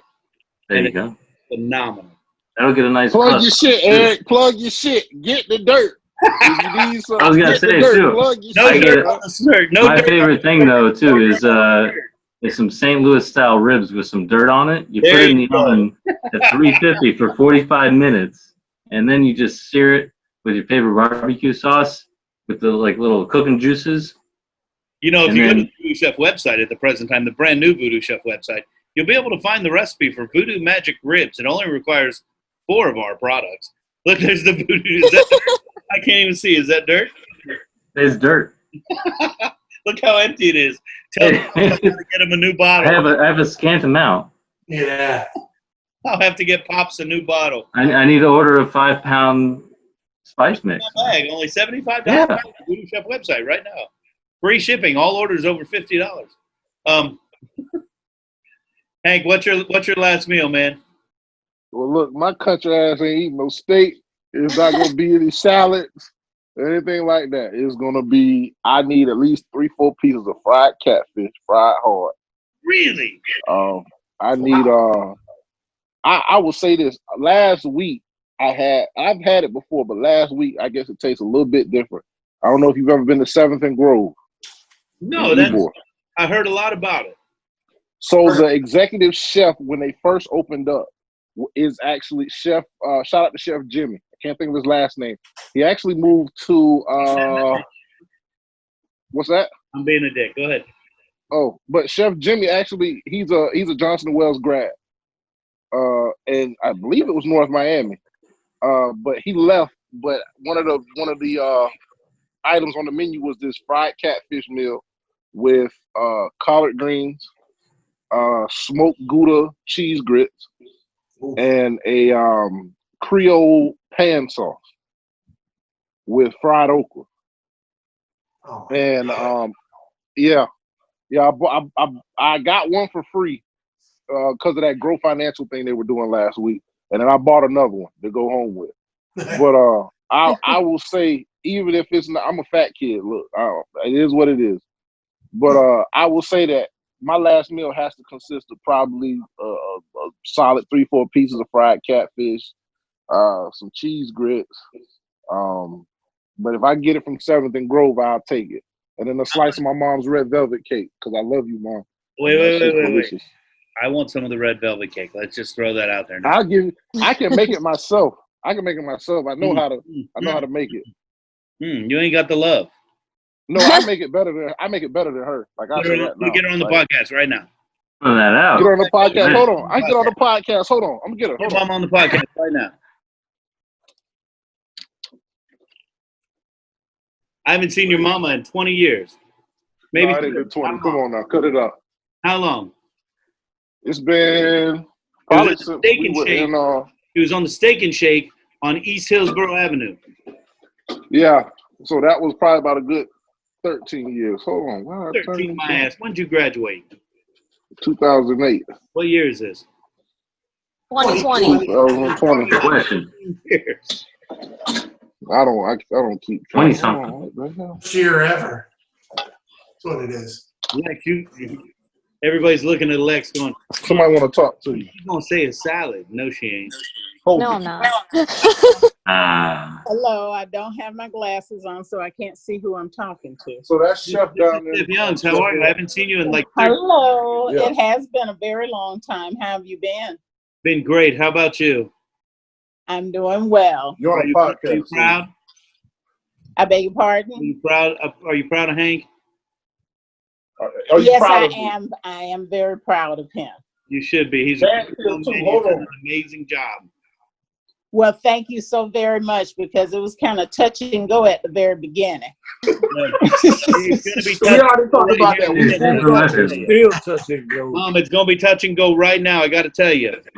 He just told me red velvet cake is better than yours. Hold on. I can't hear you. He put us on mute. You hear that? He's Yeah. cutting You us don't off. want us to rat him out. Yeah, he's doing damage control right now. There seems to be some technical difficulties. I got you. We good. Sorry about that. Mom, are you Yeah. back? Can you hear me? Yes, Yeah. I can hear you now. So you said at the beginning it was kind of touch and go and you were kind of worried, but you're proud of him now. I got Well, no, it was touch and go with you. We already talked Oh, about man. that. We good. It's all good. But we grew to love you. You do know he just told us that his red velvet cake is better than yours. Oh, no, I didn't know that. Yeah, he just told me that on the podcast. He said, I stand behind that. I still Okay. stand behind that. Well, I'm not scared to say that in front of my mother. we might have I that will- cook off, Mom. We might have to have a That's how you bake go to the off. runner. yeah, we need to have a bake-off. Matter of fact, it's something in here that she made. Hold on. Well, it's probably petrified Well, now no, yeah. because they didn't finish eating it. Holy moly. Oh, look at that. Yeah. That looks. I'll meet you. It I'll was, meet you at Steak and it Shake. was good. Look at that. I did a key lime cake. When was that? Sunday? Yeah, one day this past weekend. Was it good? Yeah. It's very good. Yeah, it was real good. And his dad did a peach cobbler. Was that good? Yes, it was. I wouldn't know. I didn't get the invite. I love you, though. Well, the next time you will definitely be invited, all of you. You know what? You did a great job. He's a great young man, and you should be very proud. Thank you so very much. You had a hand in that. No, ma'am, you did. You did it all in him. And, Well, thank you. and I still want a piece of red velvet cake, though. Okay, we'll have to make sure that happens. Yeah, that looks good. Sooner Next than later. episode. Sooner than later. Absolutely. I'm glad I got to see you tonight. Yes, it's good to see you as well. Take care, all of you. You two have a wonderful night. Thank you. All right, I'm going to tell you. Can you hear me, Hank? Yeah. You weren't looking at Mama's face. For a minute, I thought you might were going to get your ass kicked. Huh? Yeah. For a minute, I thought you might get your ass kicked. So So just a quick small thing. Mom was diagnosed about 2 years ago with multiple myeloma, which is a form of blood cancer, which is incurable. So she had treatment actually today. So for her to be here cooking, showing love, all that good stuff is a blessing in itself. But yeah, love that woman to death. But just her story. So she retired. She's school teacher for 42 years here in Hillsborough County. Year after she retired, she found out she had multiple myeloma. So it's definitely been a fight. She's had 3 different surgeries, full hip replacement, neck surgery, stem cell transplant surgery. Got hit with 45 days worth of chemo in one day. So she's a trooper. I love that woman to death. So shout out to her. But I'll still kick her ass in making a red velvet cake. You're full of shit. Hey, I'm gonna pray for your mom every day, and I'm gonna pray she don't kick your ass because you're full of shit. Red velvet cake ain't as good. Lex, hey, I'm gonna pray for you and your family every day, man. Okay? Appreciate it, man. Likewise. Anytime, man. I love you guys. Lex, tell us your final meal. I'm gonna have to say Grandma's Christmas dinner. You know, she used to make a good strip mofongo, the pork, arroz con gandules, her lasagna, and that was just the beginning. That was the first course, you know. Then she would start with the pasteles and the roasted chicken and then the ham and then her dessert, tres leche. I think that sounds good. You know, everybody's looking at Lex, you know, Flaca over there. Flaca. She can hang. Yeah. She can hang. She'll sit at the table with us and hang. She can eat. We were doing a catering one time, and if you don't know, I call Lex the VooDoo sous chef. Pretty much because she just does it all. Oh my God, I'm going to put you on the spot here too. So man, we're doing an event, and Lex shows up with this big ass Cuban from Alessi, and my favorite Cuban in the whole wide world. Alex rolls up, barely says hello. She does one of these, you know, the George Lopez hello. And she sits there and eats this whole fucking Cuban like nothing. Like the ticket machine at fucking Chuck E. Cheese. Rah, rah, rah, rah. Cuban just going in. And then she goes, all right, what are we doing tonight? And I'm like, well, obviously what we're not doing is sharing our Cuban. Yeah. Hell yeah. She can eat and she can tear it down. And I mean, all you got to do is look at this girl here. It's like, well, she weighs all about 89 pounds. No. So Yeah, 90. Funny story about 100. That's how funny story about it. Oh. We do a lot of stuff, and you know, we'll pimp out anything for kids, for student scholarship for the foundation. That's what we do. That's the mission I live. And I don't know where we were. Somebody said, "Hey, we're gonna auction you off. You do a dinner for 8 in somebody's house. We're gonna auction it off." And I'm like, okay, money for the foundation, whatever.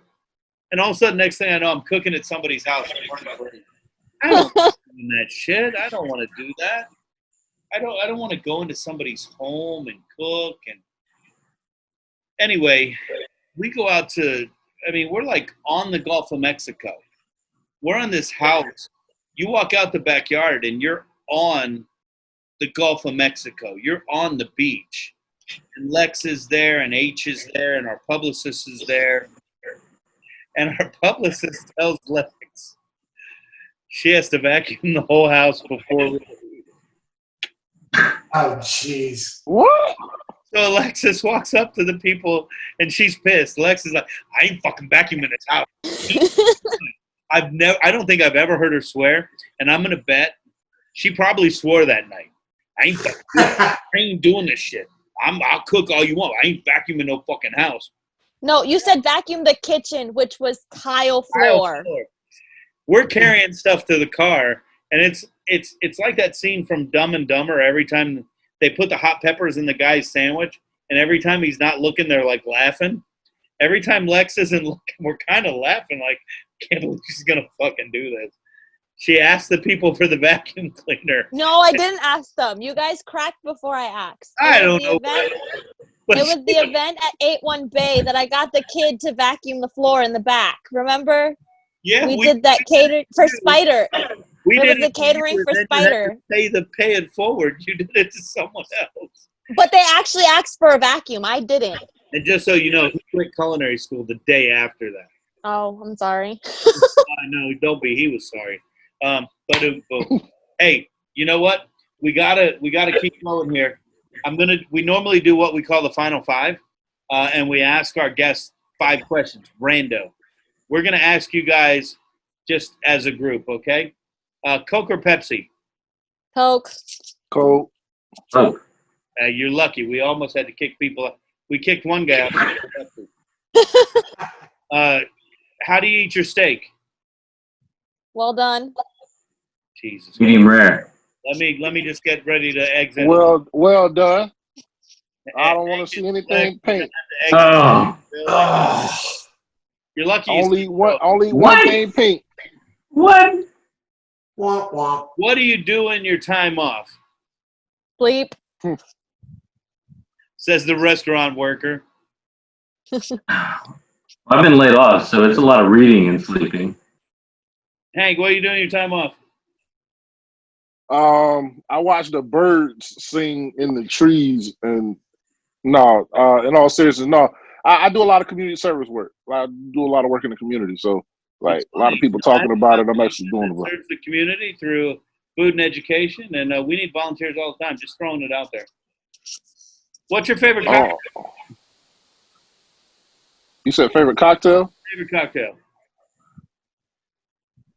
It's a tie between gin and tonic and Hennessy and lemonade. Go figure. Never had that one. I had gin for the first time within the past year, and I got to tell Really? you, What? I kind of fell in love. Yeah, I love gin. I've had first time I've ever had it was at, I call it Dark Door Spirits. I think they have a new name. They make their own gin, and oh my god, the floral notes in the gin just fucking amazing. Yeah. And I drink Jack. And I drink it straight. That's what I drink. The gin was amazing at Dark Door Spirits. I'll hook you up. We'll go to the distillery and you can taste it. Yeah, no doubt. I grew up with a family from North Carolina, so all they drink was moonshine and gin. So so that's all I really kind of grew up. That my first drink was actually gin. You're a professional. So I kind of grew up. Yeah, I am. Hall of Fame. My jersey's in the rafters soon. Alan, favorite cocktail? I know what you're drinking. Right now, but if I had to pick one thing forever, Cuba Libre. Really? Oh yeah. I told My Florida person, I told a story the other night at the dinner table. I'm sitting there and I'm like talking with my wife and my daughter, and I tell my wife, I said, "Do you remember when I'd be on my way home from work and I'd stop at your house, and everybody would be asleep, and you would go into your mom's cabinet and you would take out the rum and you would make me a rum and Coke, and then I'd get on my all right, no judge-free zone. I'd get on my scooter and I'd drive home." And I said, I'd get on my scooter and drive home, and my daughter goes, "Pop, you drove a scooter? How old were you?" And I was like, "I don't know, probably 17. And I stopped real quick.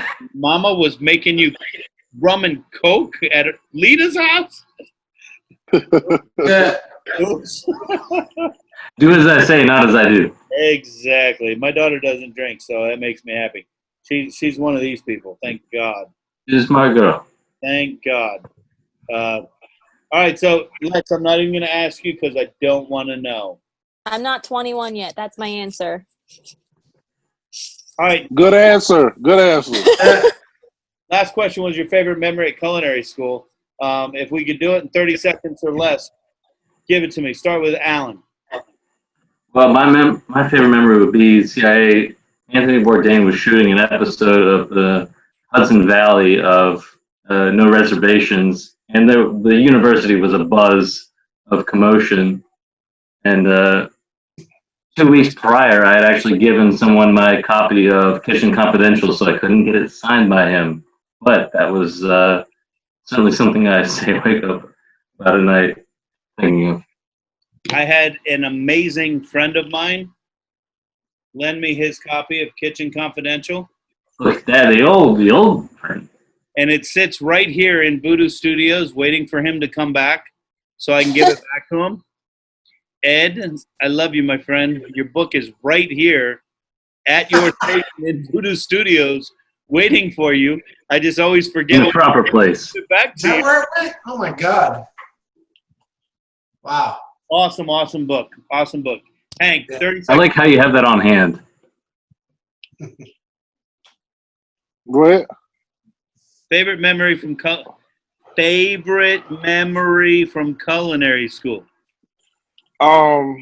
We know Probably you. when huh? We know you like gin. Favorite memory from culinary school. I think when Dan Marino came on campus, I'm sure that was a buzz. like Dan Marino was lit. Like, I'm not even gonna lie to you, like, he was drunk. That he was.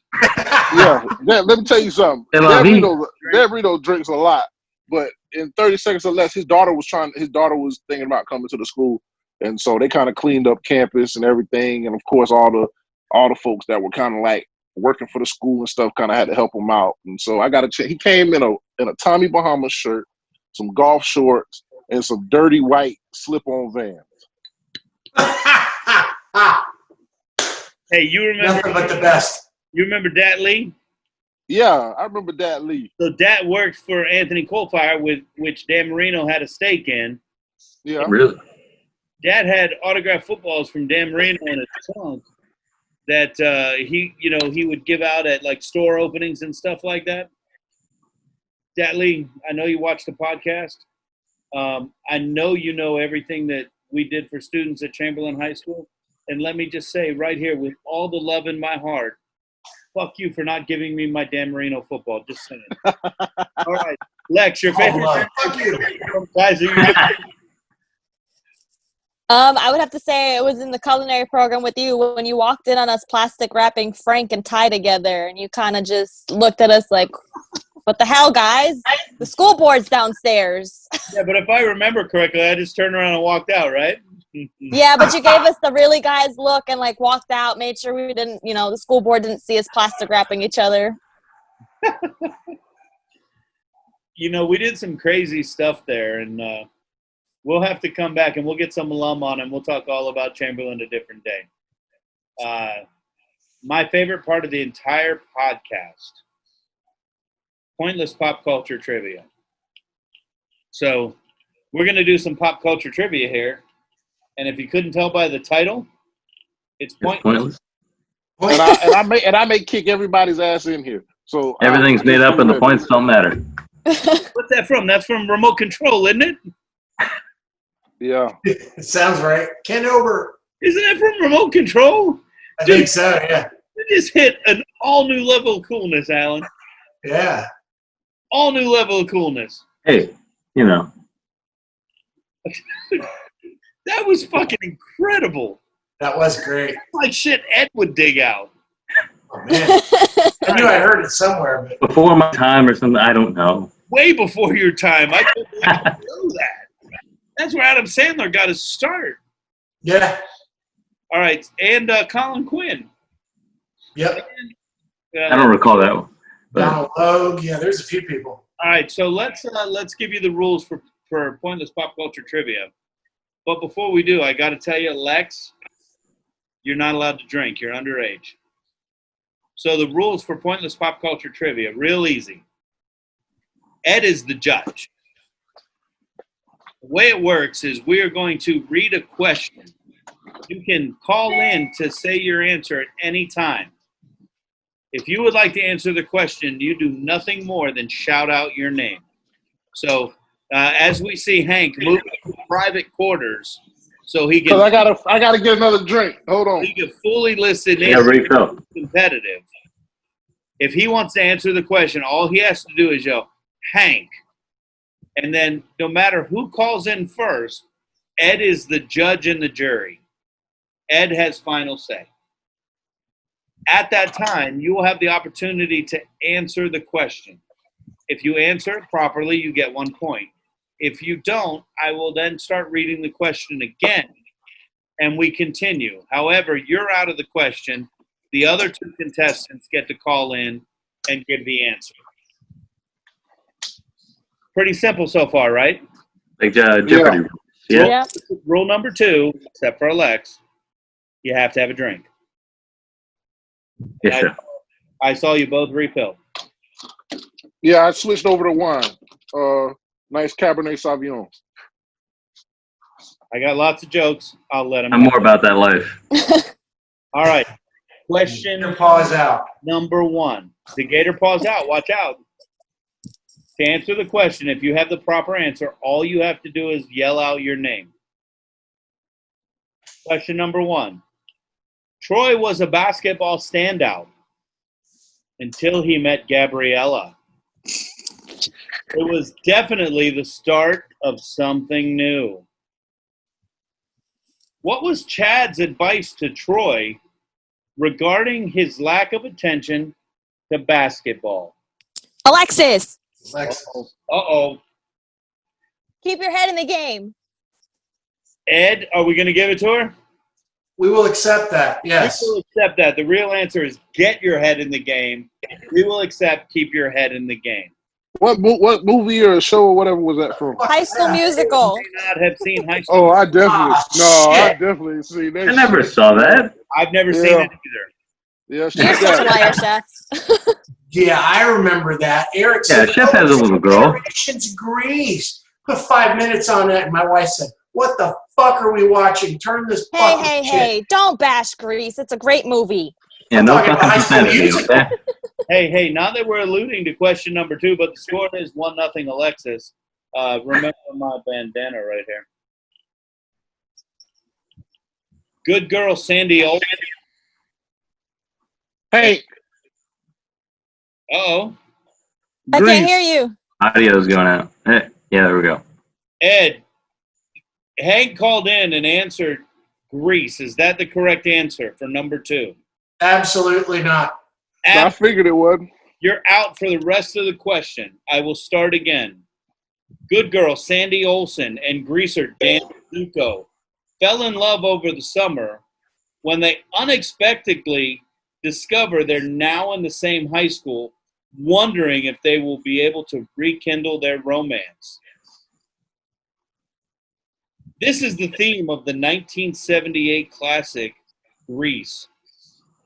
In the much-anticipated sequel, Grease 2, a British student at a 1960s American high school must prove himself to the leader of the girls' gang, whose members can only date greasers. Who played Michael?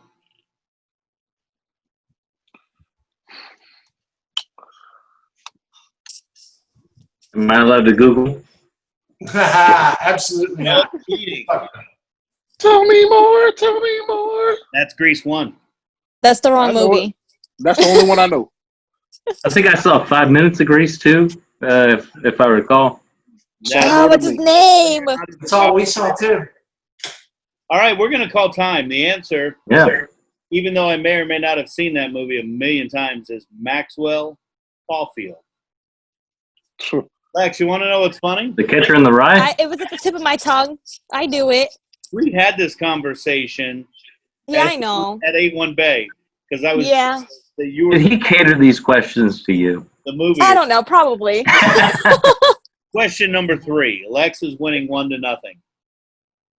This cinnamon whiskey is a mixture of Canadian whiskey, cinnamon flavoring, and sweeteners that is produced by the Sazerac Company. Alan. Alan's bringing. Fireball? Is that the correct answer, Ed? No, you know how these questions go. You gotta listen to the whole I gotta let the whole way. This cinnamon whiskey is a mixture of Canadian whiskey, cinnamon flavoring, and sweeteners that is produced by the Sazerac Company. As of Hey. 2018, Sazerac. No. Shit. Wow. Just so much zeal. We just so much confidence, and yet here we are. all right, Lex, you get the whole question. You might as well. It's up to you. This I don't drink. Yeah, okay. Trust me, we're not there yet. This cinnamon whiskey is a mixture of Canadian whiskey, cinnamon flavoring, and sweeteners that is produced by the Sazerac Company. As of 2018, it is among the top-selling whiskey brands in the United States. Name the singer responsible for the song Fireball. Well, I don't know that one anyway. I don't know that singer's name. Oh, my. Oh, Pitbull. Lex comes in at the last minute with Yeah. Pitbull. Coming in off the top rope. Damn. She had a moment of clarity. I had to play the song in my head for a second. Oh, is that how it works? Great. The song one time. What a jukebox that must be. All right, guys, I got to tell you, this is question number 3. And Lex is winning 2-0. You guys need to catch up. How many questions are there? 5. 5 all day? Heard. I'll catch up. 6. Mama Tomato, Papa Tomato, and Baby Tomato are walking down the street. Baby Tomato falls back. Papa Tomato walks back there and says, hey, you got to keep up. Baby Tomato catches up and they keep walking. Mama Tomato, Papa Tomato, Baby Tomato still walking down the street. Baby Tomato falls back again. Papa Tomato walks back and goes, hey, come on. Drags him up to the front. They keep walking down the street. Mama Tomato, Papa Tomato, Baby Tomato walking down the street. Baby Tomato falls back again. Papa Tomato walks back there and slaps the shit out of him and says, this will make you catch up. All right, 4th question. Name this American celebrity chef, author, journalist, and travel documentarian who starred in programs focusing on the exploration of international culture, cuisine, and the human condition. Oh, man, I know this guy. I can't think of his name. The fat guy. The bald fat guy. Name an American celebrity chef, That definitely ain't him.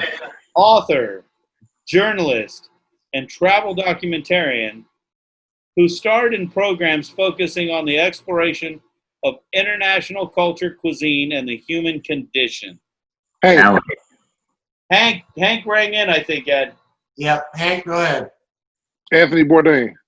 Correct. Winner, chicken dinner. I was going to say the fat guy, the bald fat guy, but I can't think of his name. That's Prudhomme? Andrew Zimmern. Yeah, Andrew Zimmern. Well, he went around eating, like, He was just some homeless guy. yeah, he was just eating weird shit. Alan, that was your best high school your best college memory. Come on, man. Come on, man. All right, 5th question. It was getting harder. And there are actually 6.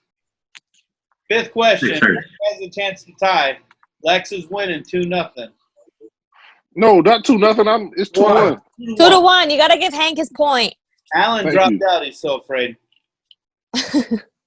What was Anthony Bourdain's secret to success in stock class?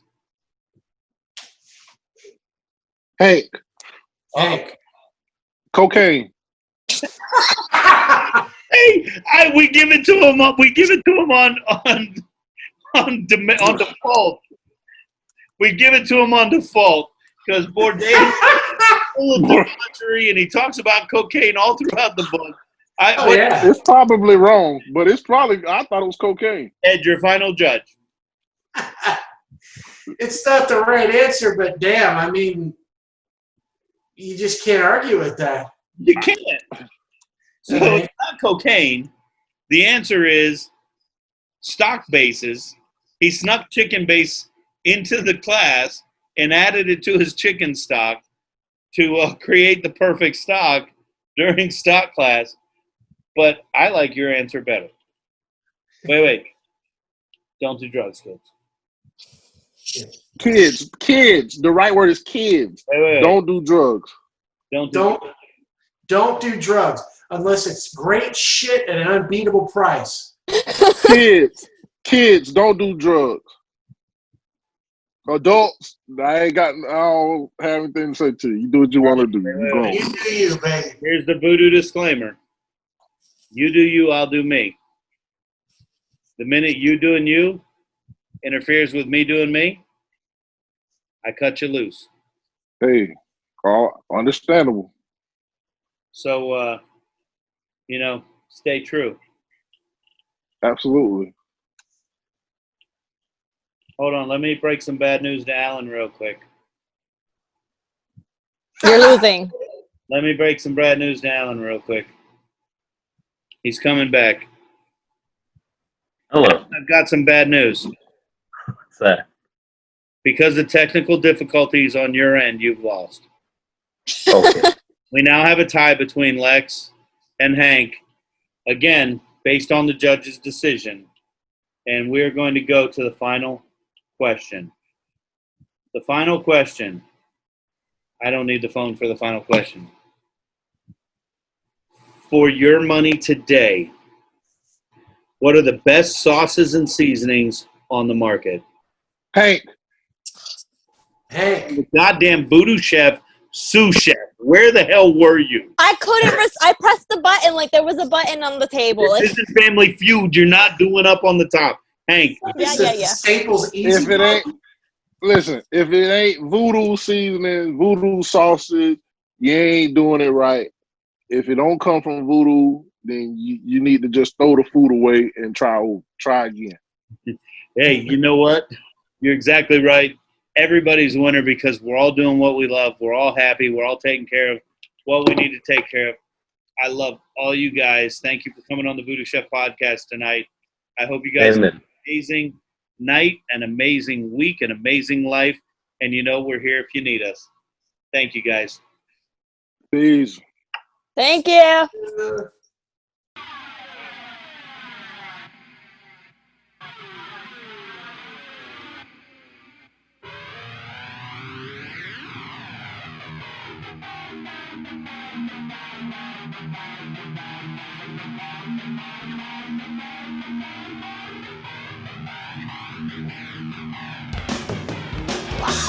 And there you have it, Voodies. Another episode of the VooDoo Chef podcast. Let's give a big shout out to everyone involved with VooDoo Chef and all things VooDoo, starting with Woostoff Knives, the official knife of the VooDoo Chef. And jamming up and down the streets of all Ybor City and Tampa Bay, Ragged Old Souls. Thanks for letting me jam with you guys. And when those amps are cranking, the turntables are definitely spinning thanks to the official DJ of the VooDoo Chef, DJ Don Pablo. Check him out spinning all across town, most importantly, at all VooDoo Chef events. Speaking of events, getting ready for yours? Check out VooDoo Chef Catering, custom created events for every shape and size. Log on to VooDooChefCatering.com to get your information today. A great big shout out to all my Voodies that are in the VooDoo crew.